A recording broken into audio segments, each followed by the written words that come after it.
Influenciador na cadeia. Polícia prende Dilson Alves da Silva Neto, o Nego Di, acusado de estelionato e lavagem de dinheiro em Jurerê Internacional, em Florianópolis. Assalto no centro da capital catarinense.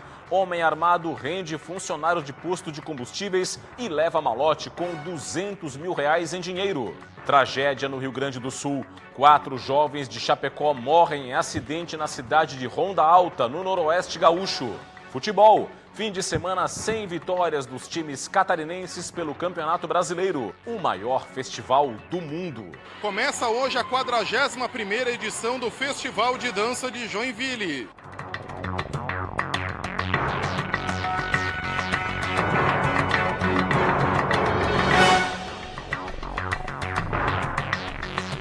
Olá, uma boa noite e uma excelente semana para você. A gente começa o Band Cidade nesta segunda-feira com a prisão do influenciador digital Dilson Alves da Silva Neto, conhecido como Nego Di. Ele é investigado pelo crime de estelionato e foi preso pela Polícia Civil na casa dele em Jurerê Internacional, aqui na capital catarinense. Os detalhes você confere agora na reportagem de Gabriela Mariotto. Nego Di foi preso preventivamente na casa dele, em Jurerê Internacional, no norte de Florianópolis, na manhã de domingo. Ele passou por audiência de custódia ainda em Santa Catarina e depois foi transferido para a penitenciária de Canoas, no Rio Grande do Sul. As investigações contra o influenciador começaram em 2022. Clientes do site Tá de Zoeira, que vendia aparelhos eletrônicos como celulares e computadores, realizaram denúncias à Polícia Civil após não receberem os itens comprados. O site foi criado por Anderson Bonetti, que segue foragido, mas tem passagens pela Polícia Civil por estelionato, organização criminosa e lavagem de dinheiro. Nego Di atuava divulgando o site e recebia uma parcela do valor das compras. Ao todo, o site recebeu R$5 milhões e 370 famílias foram lesadas. Foram identificados diversas vítimas, ouvidas diversas vítimas na cidade de Canoas, várias vítimas na cidade de Canoas, no estado do Rio Grande do Sul e algumas inclusive fora do estado, fruto desse golpe. E que levaram à decretação da prisão preventiva desses 2 indivíduos agora na sexta-feira à noite. Nego Di também é alvo de uma operação do Ministério Público do Rio Grande do Sul, denominada Rifas. Ele e a esposa são investigados pelo crime de lavagem de cerca de R$2 milhões na promoção de rifas virtuais ilegais e fraudes nas redes sociais. O GAECO, Grupo de Atuação Especial de Combate ao Crime Organizado, cumpriu mandados de busca e apreensão na última sexta-feira, na casa do casal, em Florianópolis. Foram apreendidos 2 veículos de luxo, munição e uma arma de uso restrito das Forças Armadas sem registro. A esposa de Nego Di, Gabriela Souza, foi presa em flagrante por porte ilegal de arma, mas foi solta na manhã desta segunda-feira após o pagamento de uma fiança de R$14 mil. Entre as mais de 300 vítimas estão pessoas que compraram uma série de produtos da loja de Nego Di e não receberam as mercadorias. Nossos repórteres conversaram com uma destas vítimas.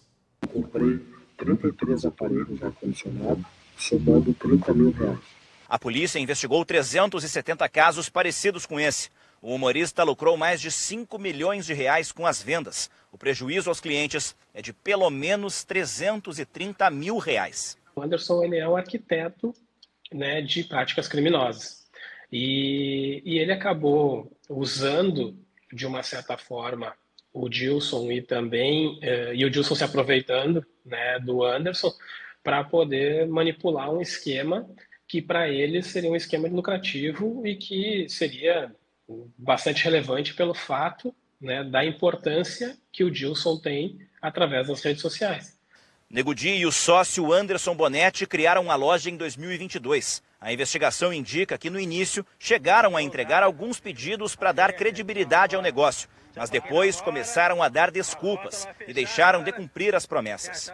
Então já havia algo de estranho, preços abaixo, um prazo de entrega longo e começa a não haver entrega e começa a haver a cobrança de quem já foi impulsionado, recebeu para fazer aquele impulsionamento, né? Ele recebe R$100 mil, depois ele recebe novamente, mesmo os seguidores entrando em contato dizendo não recebi o produto, algo está errado, não é o seu produto.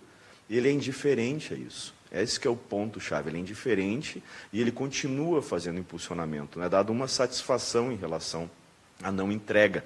Não há um cuidado de procurar verificar se tem o estoque. Não há um cuidado de responder, então, adequadamente.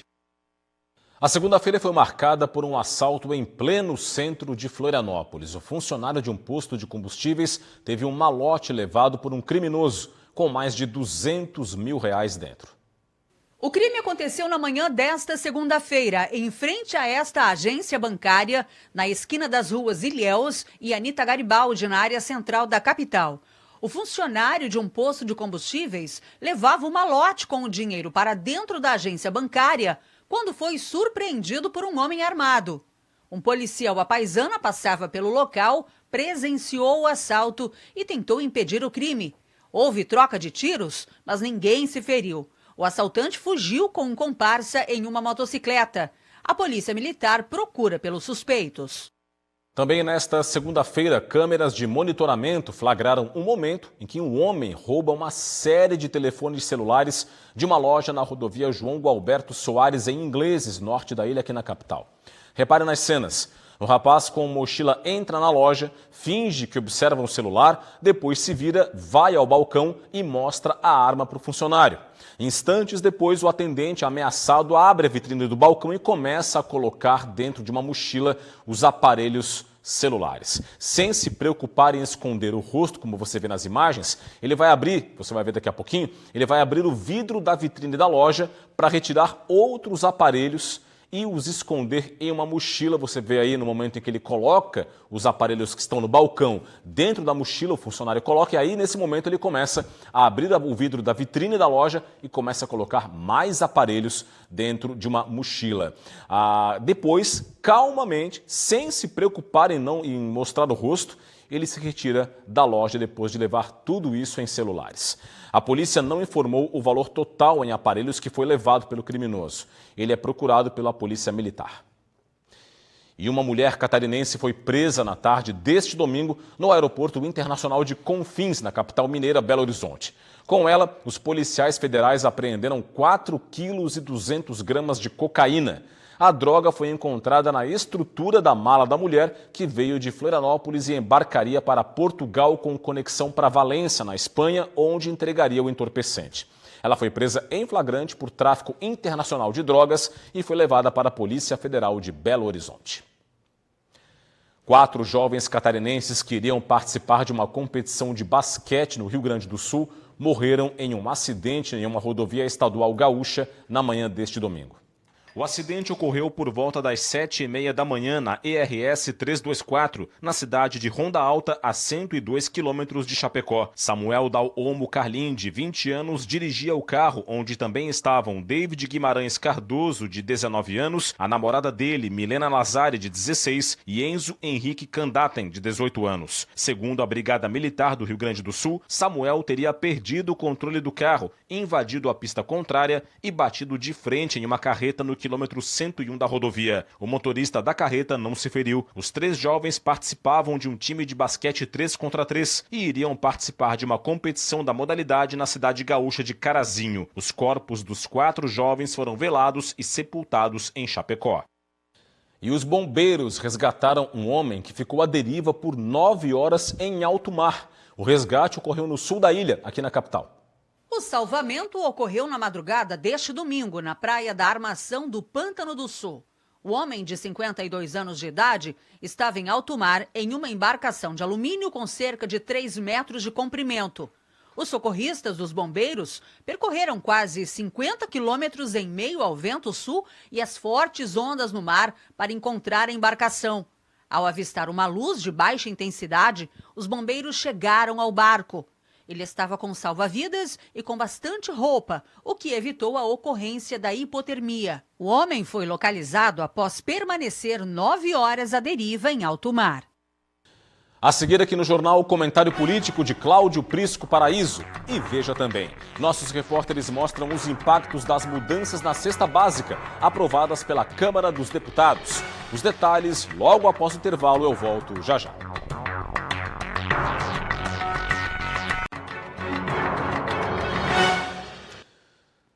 De volta com o Band Cidade, já com análise política aqui no jornal, com o comentário de Cláudio Prisco Paraíso. Tudo bem, Prisco? Boa noite. Como vai, Rodrigo? Tudo bem, boa semana para todos nós. Vamos começar com o fato político, digamos assim, desse fim de semana, que não ocorreu aqui, e sim nos Estados Unidos, que foi este atentado contra o ex-presidente norte-americano Donald Trump, que repercutiu aqui no Brasil, inclusive. No Brasil e no mundo, Rodrigo. Foi um atentado à vida, à democracia, à civilidade e ao contraditório.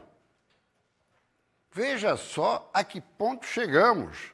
O quadro de polarização existente hoje no Brasil, e não é de hoje, que também é uma realidade nos Estados Unidos. Na linha cultural, ideológica e político-partidária. Alvejado o ex-presidente candidato à presidência, favorito.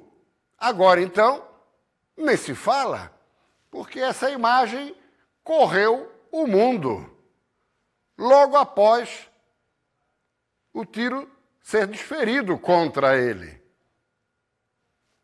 Punho cerrado, desafiador, vítima com rosto de sangue. Isso é inabalável, inapelável. Eu costumo dizer que não tem eleição ganha por antecipação, mas os próprios democratas estão apavorados, porque tratavam da substituição de Joe Biden. Só que agora ninguém mais quer que ele continue candidato à reeleição.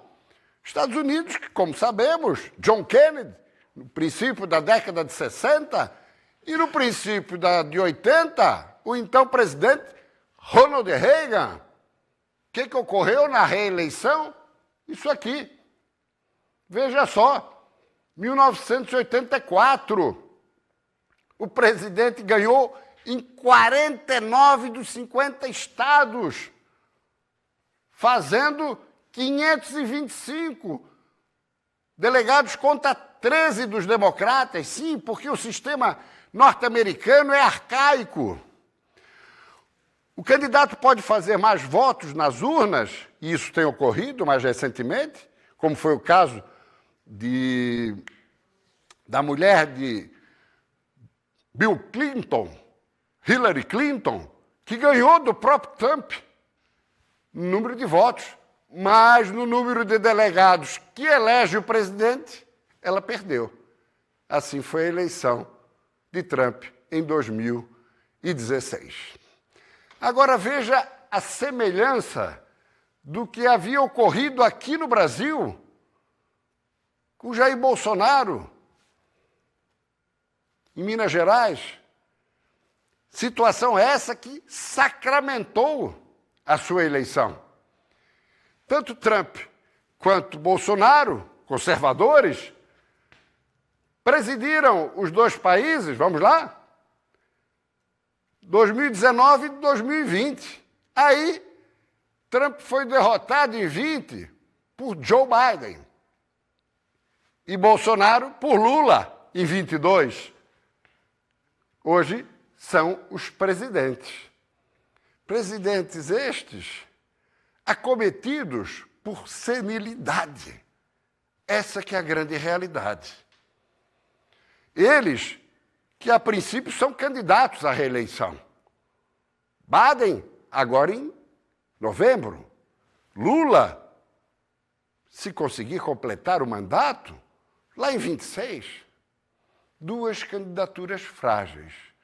Porque a grande realidade é que a direita e o conservadorismo começam a dominar o mundo, não apenas nas Américas, mas também na comunidade europeia. É com você, Rodrigo. Obrigado, Prisco. Todos os dias com a gente, Cláudio Prisco Paraíso, e também no comentário na coluna do portal TVBV Online. Obrigado, Prisco. Abraço, até amanhã. Até amanhã.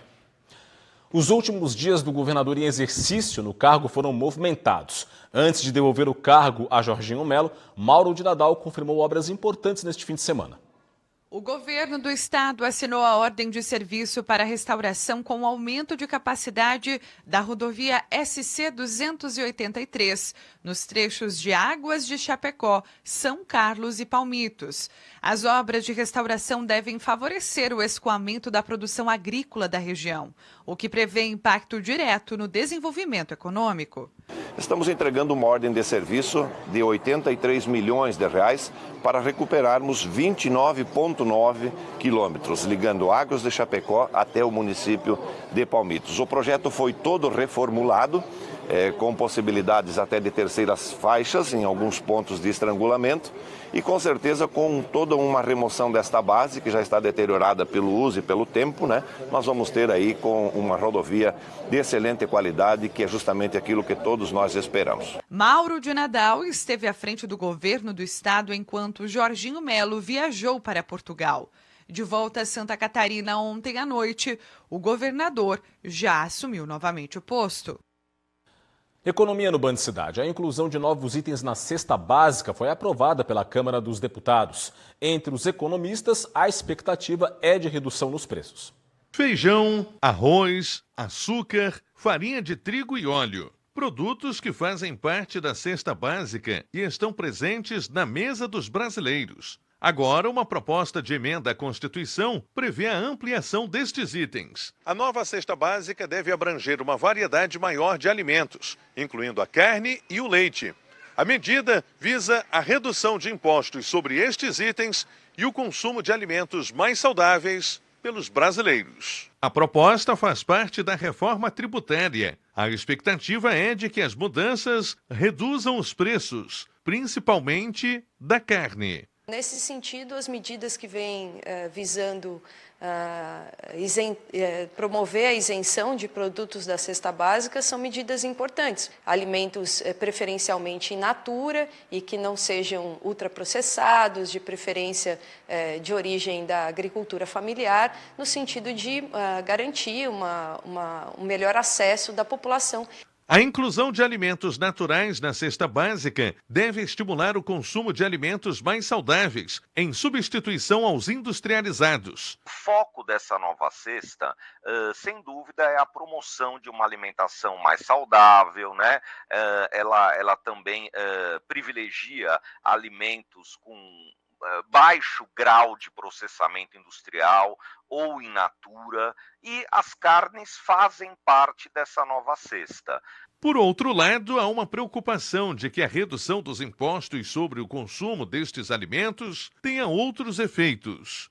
Só que cada vez que isenções são dadas, né, o temor é esse IVA pode acabar, né, ficando maior do que aquilo que foi proposto, o que vai torná-lo ruim.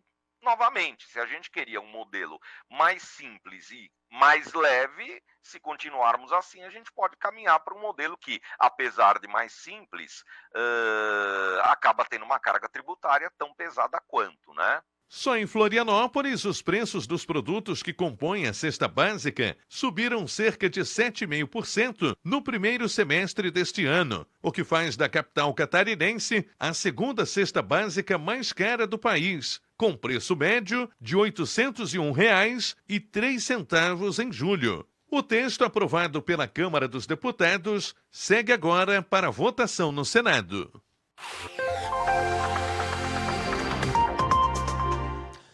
A semana começou sob influência de um sistema de alta pressão na costa sul do país. Esse mecanismo favorece a chamada circulação marítima, que é a entrada de umidade do mar no estado.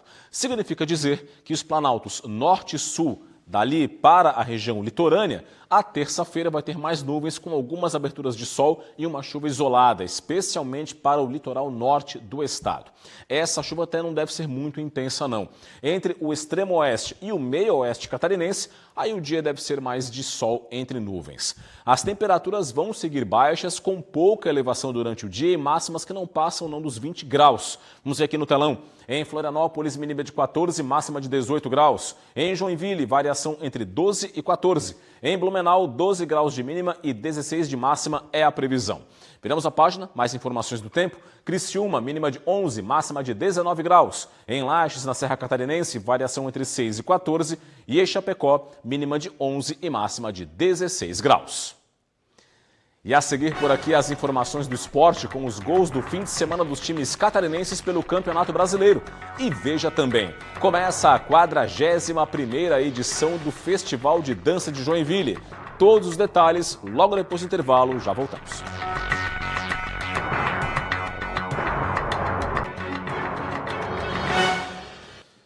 Estamos de volta. A Justiça Federal negou uma liminar para suspender o licenciamento ambiental da dragagem do porto de Imbituba, no sul do estado.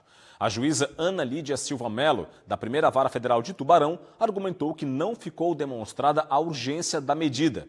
O pedido da liminar partiu da Associação dos Moradores e Pescadores Profissionais e Amadores da Praia do Porto, contra o Instituto do Meio Ambiente e a SCPAR Porto de Imbituba. A alegação é de que a dragagem da área portuária causaria degradação ambiental e prejuízo à pesca na Praia do Porto. Cabe recurso ao Tribunal Regional Federal da 4ª Região em Porto Alegre.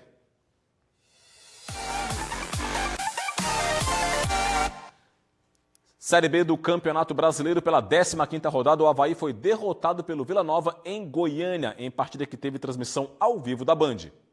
No estádio Onésio Brasileiro Alvarenga, o Oba, em Goiânia, o Avaí saiu na frente. O estreante Wagner Love recebeu dentro da área pela esquerda, ajeitou para a direita e bateu forte. A bola desviou no zagueiro e foi para as redes. Avaí 1-0.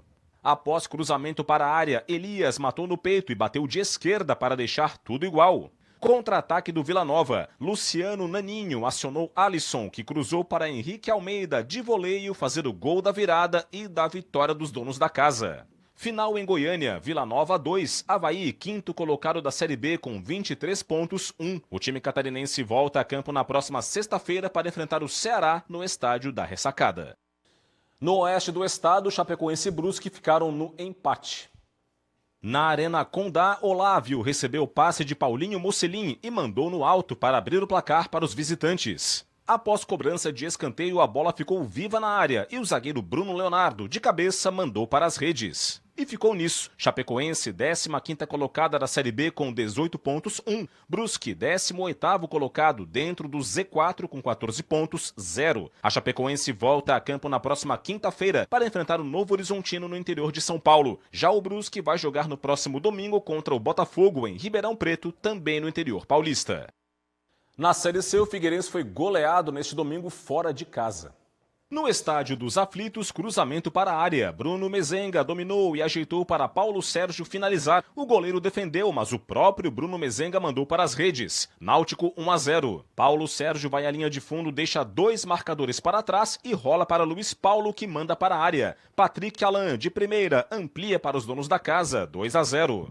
Contra-ataque do Náutico. Paulo Sérgio, em rápida jogada, chuta de fora da área para fazer o terceiro dos pernambucanos. Felipe Ferreira ajeitou e mandou forte de pé esquerdo para fazer o 4º e fechar o placar. Final no Recife, Náutico 4, Figueirense 8º colocado, ainda dentro do G8 com 18 pontos, 0. O time catarinense volta a campo no próximo sábado para encarar o Tombense em Minas Gerais às 7h30 da noite. A gente fala agora de cultura no Band Cidade. A maior cidade catarinense, a partir de hoje, é a capital nacional da dança. Começa nesta segunda-feira o Festival de Dança de Joinville. A expectativa é superar o público da edição de 2023, quando mais de 230 mil pessoas passaram pelo maior festival de dança do mundo. Vamos ver? Os números impressionam. Mais de 14 mil dançarinos do Brasil e do exterior e 4 mil apresentações. Tanto que o Guinness Book, o livro dos recordes, desde 2002 considera o Festival de Dança de Joinville, que começa nesta segunda-feira, como o maior do mundo. E já na noite de abertura, um grande espetáculo que reúne 2 grandes marcos históricos. O Balé Estable do Teatro Colón, a mais antiga companhia profissional de dança da América Latina, e o Balé A Bela Adormecida, uma peça considerada o auge do seu criador, o francês Marius Petitta, considerado o maior coreógrafo clássico de todos os tempos. Foi uma operação complexa, né? Um caminhão trazendo 9 toneladas de figurinos, de cenário, mais 70 pessoas que vêm do Colón. Contratamos 15 maquiadoras e cabeleireiros para poder fazer toda a maquiagem durante o espetáculo. Foi extremamente complexo, difícil, mas será uma boa noite. Para nós, essa é a grande atração deste ano. Os próximos 13 dias vão ser repletos de atrações para todos os públicos. Além dos palcos da mostra competitiva, o festival vai ter mais de 500 horas de apresentações gratuitas em espaços públicos da cidade. A 41ª edição do maior festival de dança do mundo vai ter ainda os festivais infantil e da melhor idade, desfiles, cursos, seminários e a Feira da Sapatilha, considerada a maior do segmento. Sem falar da noite de gala, prevista para o dia 21 de julho, com a São Paulo Companhia de Dança e o espetáculo Odisseia e Gnawa. Tudo isso, claro, para encantar os amantes da dança e da cultura. E é isso, ficamos por aqui com o Band Cidade. Vem aí as notícias do Brasil e do mundo no Jornal da Band. Para você um forte abraço, muito obrigado pela audiência, uma boa noite e até amanhã. Tchau, tchau.